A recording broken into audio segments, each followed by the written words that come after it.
சோலக்குயில் பாடுதம்மா சொந்தங்களை சொல்லி சொல்லி வேள வந்து விரட்டுதம்மா இந்த நெஞ்ச அள்ளி அள்ளி. சேல கட்டும் சேவத்த பொண்ணு சின்ன பொண்ணு செல்ல கண்ணு மாலை போட வேணும்னு மாமங்கிட்ட மயங்கும் நின்னு.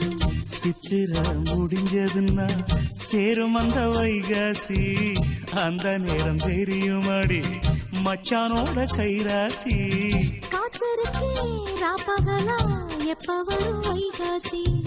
சோறு கொண்டு போற புள்ள அந்த சும்மாடையறக்கு ஐயோ சோறு தண்ணி சாப்பிடல கொஞ்சம் ஊட்டி விடு எனக்கு. சோறு கொண்டு போற புள்ள அந்த சும்மாடையறக்கு.